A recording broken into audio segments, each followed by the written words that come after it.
Когда речь заходит о самых страшных хищниках эпохи динозавров, большинство людей сразу вспоминают тираннозавра Рекса. Его имя известно во всем мире.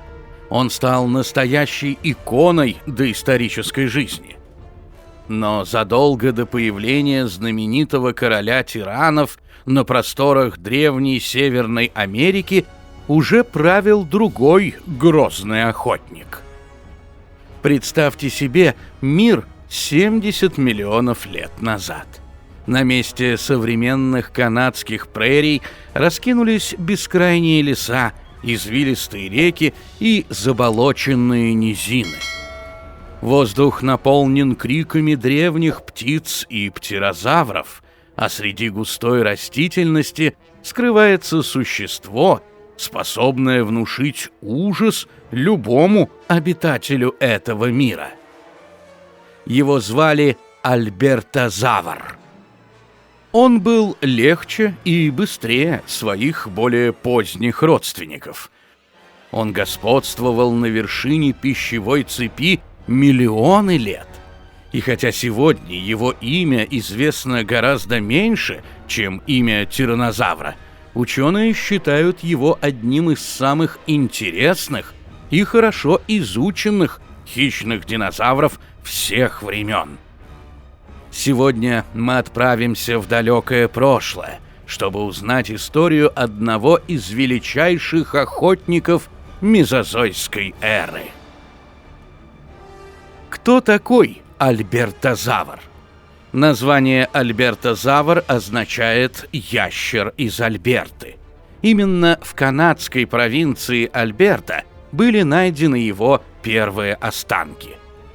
Этот хищник жил примерно от 71 до 68 миллионов лет назад, в конце мелового периода. Земля выглядела совсем иначе, чем сегодня. Уровень мирового океана был значительно выше. Климат оставался теплым даже в северных регионах, а динозавры достигли вершины своего разнообразия. Альбертозавр принадлежал к семейству тираннозавридов, группе крупных двуногих хищников, к которой позднее относился и знаменитый тираннозавр Рекс. Однако Альбертозавр появился раньше. По сути, его можно назвать одним из предшественников самых известных гигантских хищников конца Мезозоя. Многие ученые считают его одним из наиболее успешных представителей своей группы. На протяжении миллионов лет он оставался главным сухопутным хищником северо-западной части древнего континента Ларамидия. Внешность и размеры. Несмотря на родство с тираннозавром, Альбертозавр заметно отличался от своего знаменитого родственника. Длина его тела достигала 9-10 метров, а масса могла превышать 2 тонны. По современным меркам это был настоящий гигант. Однако по сравнению с тираннозавром Рексом он выглядел более стройным и легким. Череп Альбертозавра достигал метра в длину и был оснащен десятками острых зубов.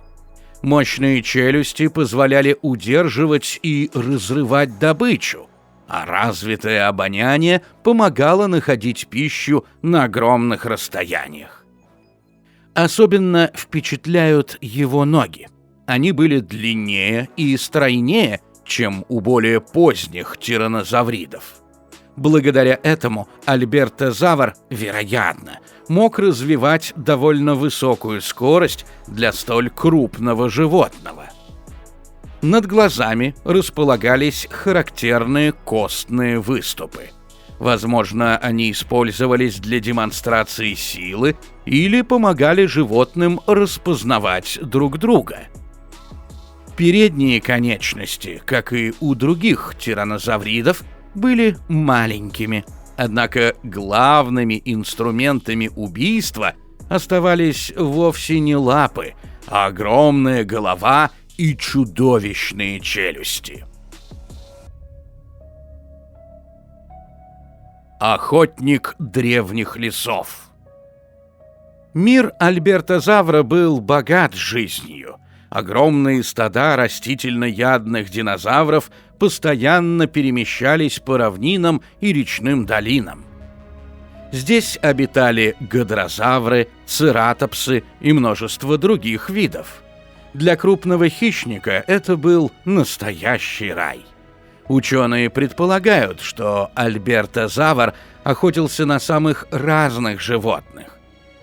Молодые и слабые особи крупных травоядных были наиболее уязвимой добычей. Его острое зрение позволяло замечать движения на большом расстоянии. Хорошо развитое обоняние помогало выслеживать раненых животных, а мощные ноги обеспечивали быстрый рывок в решающий момент. В отличие от огромного и более тяжелого тираннозавра Рекса, альбертозавр мог полагаться не только на силу, но и на скорость. Это делало его чрезвычайно опасным противником. Однако самый интересный вопрос заключается в другом. Охотился ли он в одиночку? Стайный хищник или одиночка? В начале 20 века палеонтологи сделали удивительное открытие. В одном месте на территории Канады были обнаружены останки более 20 альбертозавров различного возраста. Среди них находились молодые особи, подростки и взрослые животные. Подобные находки крайне редки среди крупных хищников. Некоторые ученые предположили, что эти динозавры могли жить группами. Если это действительно так, альбертозавры могли охотиться сообща, используя преимущество коллективных действий. Представьте стадо крупных хищников, окружающих стадо растительноядных динозавров. Молодые, быстрые особи преследуют добычу, а взрослые наносят смертельный удар. Такая стратегия сделала бы их одними из самых эффективных охотников мезозоя. Однако существует и другое объяснение. Возможно, всех этих животных собрал вместе мощный паводок или другое стихийное бедствие. Поэтому вопрос о стайном поведении альбертозавров остается открытым до сих пор. Детство и взросление. Одной из особенностей альбертозавра стало то, насколько сильно менялось его тело по мере взросления. Молодые особи выглядели совершенно иначе, чем взрослые гиганты.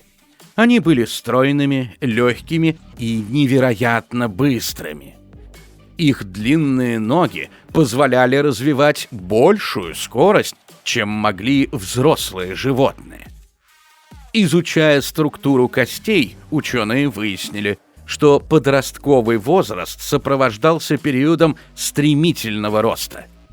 В течение нескольких лет масса тела увеличивалась буквально взрывными темпами. Интересно, что молодые и взрослые альбертозавры могли охотиться на разную добычу. Подростки преследовали мелких и быстрых животных, тогда как взрослые специализировались на крупных травоядных динозаврах. Таким образом, представители одного вида практически не конкурировали друг с другом за пищу. Смертельное оружие. Главным оружием альбертозавра был его череп. Несмотря на относительно легкое телосложение, голова представляла собой идеально приспособленную машину для убийства. Челюсти были заполнены острыми, слегка изогнутыми зубами. Каждый зуб напоминал настоящий кинжал с зазубренными краями. Во время укуса такие зубы не просто прокалывали плоть. Они разрывали мышцы и наносили огромные повреждения. Еще одной особенностью была постоянная замена зубов. Если один из них ломался во время нападения, на его месте постепенно вырастал новый. Сила укуса уступала показателям гигантского тираннозавра Рекса.